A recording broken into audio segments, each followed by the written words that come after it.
Zina ini termasuk dosa besar. Zina ini bergaulan seorang lelaki dengan wanita yang bukan muhrimnya. Lebih besar lagi kalau wanita ini muhrimnya. Na'udzubillah min dzalik. Wanita ada hubungan keluarga maupun tidak ada hubungan keluarga belum dihalalkan melalui akad nikah, ijab kabul, berarti hubungan mereka itu zina. Allah Subhanahu wa taala ketika di dalam Al-Quran melarang zina ini, Allah tidak berfirman jangan berzina, tetapi Allah berfirman wala taqrabuz zina, jangan mendekati zina. Karena orang berzina tidak akan mungkin begitu saja langsung jatuh kepada zina. Pasti ada proses awal yang membuat hati kita cenderung kepada zina. Pandangan mata, telinga mendengar, lidah berbicara. Sekarang berbicara lidah kita diwakili oleh WhatsApp.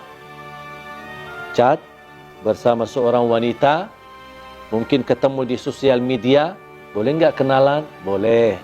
Ya di situlah mulai langkah awal daripada zina. Kalimat, satu kalimat, ini balas, ini kirim, ini balas.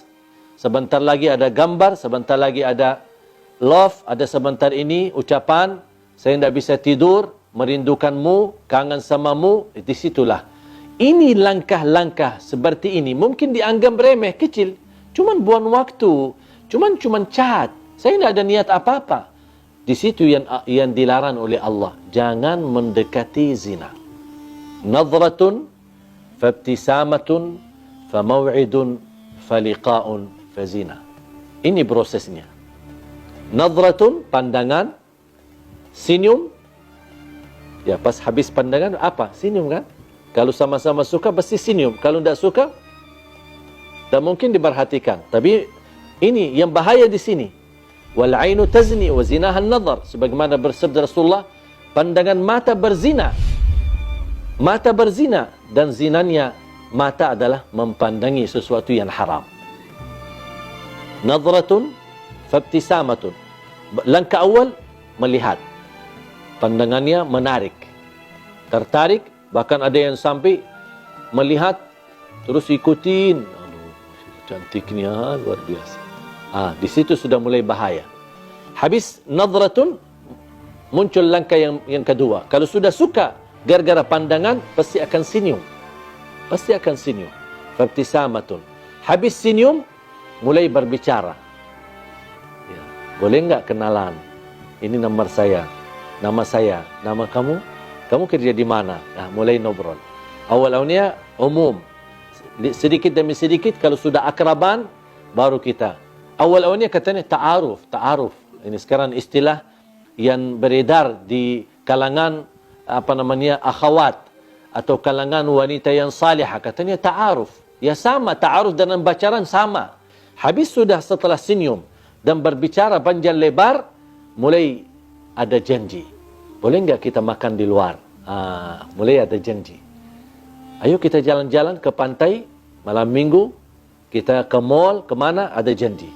Habis janji, faliqa, pertemuan.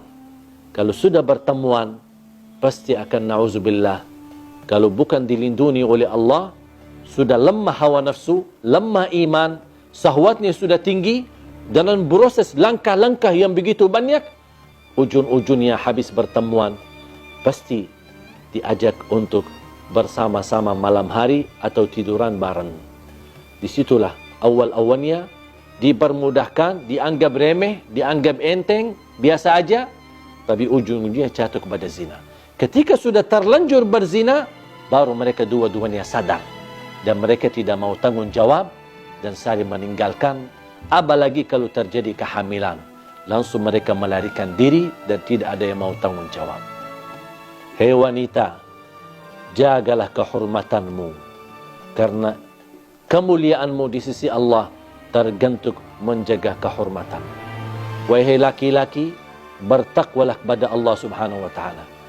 Jangan mempengaruhi wanita untuk jatuh cinta, tapi Anda tidak serius terhadap cintaan itu untuk dijaganya dan untuk dipelihara dan untuk dijadikan mendapatkan ridha Allah Subhanahu wa taala.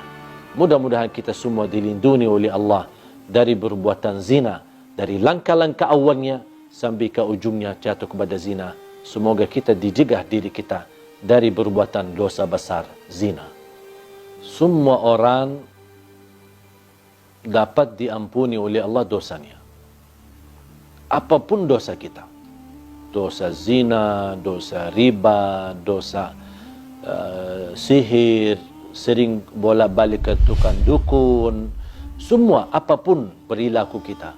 Dan syarat taubat. Kalau taubat pasti diampuni Allah Subhanahu wa taala.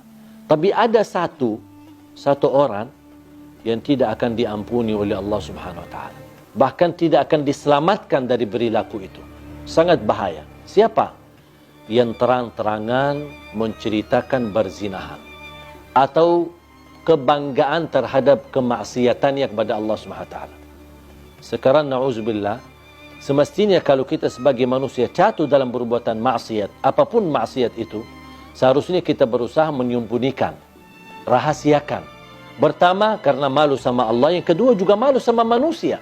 Kalau tahu orang kita adalah perbuatan dosa-dosa terus setiap malam atau setiap hari. Tetapi ada orang yang melanggar dan dia membuka hijab sifat malu. Dan tidak ada rasa malu sama sekali. Tidak ada rasa malu sama Allah dan tidak ada rasa malu sama manusia. Dan dia terang-terangan menunjukkan kebanggaannya terhadap perilaku dosa dan maksiatnya. Apalagi kalau perilaku itu tergantung dengan orang lain. Misal dia laki-laki, dia sudah berhasil mempengaruhi seorang wanita sambil berzina. Mungkin dia bisa mengambil fotonya, bisa dia pernah shot videonya, kemudian dia sharekan kepada teman-temannya, aku sudah berhasil menggauli dia. Aku berhasil berhubungan dengan dia dengan cara yang haram. Dia merasa bangga, aku sudah berhasil dapat menjatuhkan 10 wanita. Ada yang merasa bangga, saya bisa lebih banyak daripada kamu. Dan ini sebenarnya, hal ini bukan lucu, tapi justru mendatangkan kemurkaan Allah untuk Anda. Bisa menghadirkan azab yang tidak dapat di sisi Allah ampunan dosa itu. Rasulullah SAW bersabda, Kullu ibnu Adam mu'afa illa al-mujahirun. Semua orang-orang diselamatkan oleh Allah. Diberikan afiat dari perilaku maksiat dan dosa. Kalau ada tanda keseriusan taubat, pasti diampuni Allah dan kembali kepada jalur yang benar. Kecuali kata Rasulullah, illa al-mujahirun. Orang-orang yang suka membuka aib dosanya. Menceritakan kepada orang lain.